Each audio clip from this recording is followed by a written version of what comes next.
இந்த காதல் படத்துல சொல்ற மாதிரி இந்த சின்ன கேரக்டர், டாக்டர் கேரக்டர், வெளிநாட்டு மாப்பிள்ளை கேரக்டர், இல்ல ஒரு நண்பன், உயிர் நண்பன் கேரக்டர், அது மாதிரிலாம் அதெல்லாம் கிடையாது. ஸ்ட்ரைட்டா நம்ம வந்து ஹீரோ தான் சொல்லுவாங்க. அது மாதிரி அவர் வந்து எனக்கு அவர் கூடவே இருக்கணும் போல இருக்கு. நீ எப்படிடி அவர் கூடயே இருக்க முடியும்? ஜோசப் விஜய்னு சொல்லிட்டு இருந்தாங்க. ஆனா இன்னைக்கு நீங்க தேர்தல்னு வந்ததுக்கு பிறகு நீங்க ஜோசப் விஜய்னு உங்களை அடையாளப்படுத்துகிறீங்க. பலாப்பழம் வச்சீங்கன்னா ஈ மொக்கத்தான் செய்யும். பலாப்பழத்தை ரோட்ல வச்சீங்கன்னா ஈ மொக்கத்தான் செய்யும். நடிகர் நடிகர் வந்து விஜய் அந்த போட்டி எப்படி பாக்குறீங்க? அவரு ஒரு கட்சி ஆரம்பிச்சிருக்காரு. அவர் இப்பதான் ஆரம்பிச்சிருக்காரு. இந்த சினிமா படங்கள்ல ஒரு படத்துல சொல்ற மாதிரி, இந்த காதல் படத்துல சொல்ற மாதிரி இந்த சின்ன கேரக்டர், டாக்டர் கேரக்டர், வெளிநாட்டு மாப்பிள்ளை கேரக்டர், இல்ல ஒரு நண்பன், உயிர் நண்பன் கேரக்டர், அது மாதிரிலாம் அதெல்லாம் கிடையாது. ஸ்ட்ரைட்டா நம்ம வந்து ஹீரோ தான் சொல்லுவாங்க. அது மாதிரி அவர் வந்து இதெல்லாம் எதுவுமே இல்லை. ஸ்ட்ரைட்டா சிஎம் நாற்காலி தான்ங்கிற ஒரு கனவுல வர்றாரு. அது வந்து எந்த அளவுக்கு அதுக்கு மக்கள் அங்கீகாரம் கொடுப்பாங்க அப்படிங்கிறது ஒரு மிகப்பெரிய கேள்வி. ஏன்னா இந்த தமிழகம் வரலாறு, ஏன்னா உலகத்திற்கே தொன்மையான ஒரு நாகரிக வாழ்க்கையை கற்றுக் கொடுத்த ஒரு பேரினம் இது, ஒரு தேசிய இனம். ஸோ இந்த இனத்துல இந்த மாதிரியான ஒரு நகைச்சுவை காட்சிகள் நடக்குது. இது மாதிரி நிறைய நடந்திருக்கும். அதனுடைய ஒரு பகுதியாத்தான் அதை பார்க்கிறேன். அவர் ஒரு நட்சத்திரம், ஒரு பெரிய நட்சத்திரமா இருக்கிறனால நிச்சயமாக மக்களிடத்துல அவருக்கு வந்து ஒரு அங்கீகாரம் இருக்கும். ஒரு நடிகரா பிடிச்சிருக்கும். இப்ப என்னையே 100 பேருக்கு பிடிக்குதுன்னா அவரை ஒரு 1000 பேருக்கு பிடிக்காமையா இருக்கும். அதுல ஒண்ணும் மாற்று கருத்து இல்லை. ஆனால் அந்த புகழை வைத்து இத்தனை ஆண்டு காலம் நீங்கள் இந்த தமிழகத்திற்கும், தமிழ் சார்ந்த மக்களுக்கும், தமிழுடைய பிரச்சனைகளுக்கும் எதுக்கு நீங்க முன்னெடுத்து வந்தீங்க, எதுக்கு களத்துல வந்து நின்னீங்க? அட்டண்டன்ஸ் நான் போட்டேங்கிறது மட்டுமே இங்க வந்து சரியா வராது. நீ 100% அட்டண்டன்ஸ் போட்டீங்களா நீங்கிறது ரொம்ப ரொம்ப முக்கியமானது. அதுலயும் முக்கியமான பிரச்சனைகள் நீங்க என்ன பண்ணீங்க அப்படிங்கிற ஒரு கேள்வி எல்லாம் இருக்கு. இது வரைக்கும் நான் வெளிப்படையாவே கேட்கிறேன். இத்தனை ஆண்டு காலம் 33 34 வருஷம் சினிமால இருந்த நீங்க வந்து எங்கேயாவது உங்களை எனக்கு விஜய்னு தான் தெரியும்.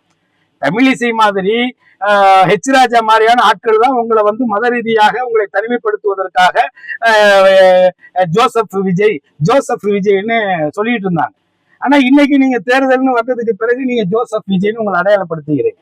அப்போ உங்களுடைய நோக்கம் என்னவாக இருக்கு? எவ்வளவு குறுகிய சிந்தனையாக இருக்கு. இத்தனை ஆண்டு காலம் மத ரீதியாக அடையாளப்படுத்திக் கொள்ளாத நடிகர் விஜய் இன்றைக்கு தன்னை ஒரு கிறிஸ்துவராக அடையாளப்படுத்துவதனுடைய உள்நோக்கம் என்னங்கிற கேள்வி மக்கள் கேட்கிறாங்கல்ல. அப்ப அந்த மக்களுடைய வாக்குகளை பெறுவதற்காக நீங்க இப்படி சொல்றீங்களான்னு கேட்கிறாங்க மக்கள். அப்ப அதே மக்கள் என்ன கேட்கிறாங்க? இத்தனை ஆண்டு காலங்களாக இருந்த நீங்கள் ஒரு நாளாவது இந்த கிறிஸ்துவம் சார்ந்த மத நல்லிணக்க விழாக்கள்லயோ, இல்ல ஏதாவது ஒரு வழிபாட்டு தலத்திலேயோ, இல்ல ஏதாவது ஒரு பண்டிகை காலங்கள்லயோ அந்த மக்களுக்கு ஏதாவது வாழ்த்துக்களை சொல்லியிருக்கீங்களா? இல்ல அந்த மக்களோடாவது நீங்க எங்கேயாவது நின்றுருக்கீங்களான்னு ஒரு கேள்வி கேட்கிறாங்க. அதே மக்கள் என்ன கேட்கிறாங்கன்னா, சரி இப்ப இவரு ஜோசப் விஜய்னு தன்னை அடையாளம் கட்டுறாரு. அவங்களுடைய அப்பா சந்திரசேகர் இயக்குனர் வந்து கொஞ்ச நாளைக்கு முன்னாடிதான் நான் தாய் மதத்துக்கு திரும்பி விட்டேன்னு வேற சொல்லி இருக்கிறாரு. இது என்ன அவங்களுக்குள்ளே அவங்க அப்பா ஒரு மதம், பையன் ஒரு மதம்னு பயங்கர குழப்பமா இருக்கு. அப்போ பாஜக செய்யக்கூடிய மத அரசியலை விட மோசமான அரசியலாக இது இருக்குதே அப்படிங்கிற கேள்வியை மக்கள் கேட்கிறார். அந்த மக்களுக்கு நான் பதில் சொல்ல முடியாது. அவர் சார்பா அவர் தான் பதில் சொல்லணும். அவர் தான் அதுக்கு பதில் சொல்லணும். முதல்வரும் போயிருக்காரு, அதே டயத்துல விஜயும் போயிருக்காரு அதனால. ஆனா முதல்வரை காட்டிலும் விஜய்க்கு வந்து அதிகமான கூட்டம் ஏற்பட்டதா நிறைய செய்தித்தாள் எல்லாம் போட்டிருந்தீங்க. அது மட்டும் இல்ல புலப்பூர் பிரச்சாரத்துக்கு போகும்போது ஆம்புலன்ஸ் உள்ள விட்டாங்க, இடையூறு பண்ணாங்க. திமுக வந்து பிரச்சாரம் நடைபெறாம இடையூறு பண்ணாங்க. விஜய் அதனால போயிட்டோம் சொல்றாங்க. குற்றச்சாட்டு கூட்டம் குறைவு கம்மி. அதை எப்படி பாக்க? அதாவதுங்க, பலாப்பழம் வச்சீங்கன்னா ஈ மொக்கத்தான் செய்யும். பலாப்பழத்தை ரோட்ல வச்சீங்கன்னா ஈ மொக்கத்தான் செய்யும். அதே நீங்க ஒரு கண்ணாடி கூண்டுக்குள்ள வச்சீங்கன்னா ஈ வெளியில தான் நிற்கும். புரியுதுங்களா? ஒரு நடிகர்னா வேடிக்கை பார்க்க 4 பேர் வரத்தான் செய்வோம். என்ன அது மக்களுடைய இயல்பு. அதனால மக்களை குறை சொல்ல முடியுமா? இப்ப கேரளாவில பாத்துக்கிட்டீங்கன்னா பக்கத்து மாநிலம் கேரளாவில ஒரு நடிகர் போவாங்க, நடிகை போவாங்க, பார்ப்பாங்க. ஹலோ ஹாய் என்ன எங்கண்ணே, ஹலோ கண்டு அந்த படம் இவ்வளவுதான். இங்க சாகுறான் பைக்ல போய் விழுகுறான், கூட்டத்துல நெரிசல்ல சாகுறான். செத்ததுக்கு அப்புறம் என்ன புள்ள போனா இன்னொரு புள்ள பெத்துக்கலாங்கிறான். இதெல்லாம் நம்ம தமிழ்நாட்டினுடைய ஆச்சரியங்கள். அதனால நீங்க பெருசா பண்ண தெரியல. அப்ப இந்த ஆம்புலன்ஸுங்கிற காமெடி வந்து ஏற்கனவே இபிஎஸ்சி ரெகுலரா செய்யற காமெடி தான் அது.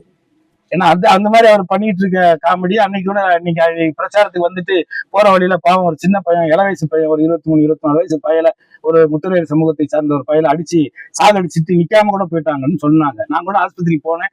அப்புறம் அதை வந்து நம்ம இதை வச்சுட்டு இதை அரசியல் பண்றவங்க கீழ்த்தரமா பேசுவான்னு சொல்லி நான் திரும்பி வந்துட்டேன். ஏன் சார் அந்த கூட்டம் முதல்வருக்கு வரல?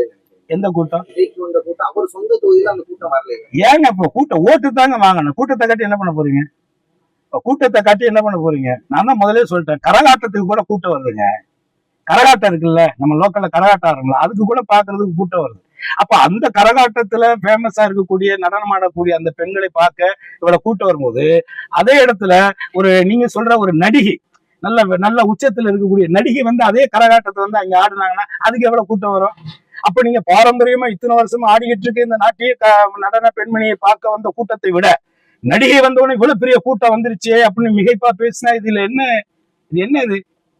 அதெல்லாம் பிறந்த இல்லைங்க. நடிகைன்னா பார்க்க கூட்டம் வரத்தான் செய்யும். அது ஓட்டாக மாறுதாங்கிறதா இங்க முக்கியமான கேள்வி. எனக்கு அவர் கூடவே இருக்கணும் போல இருக்கு. நீ இப்படியே அவர் கூடயே இருக்க முடியும்.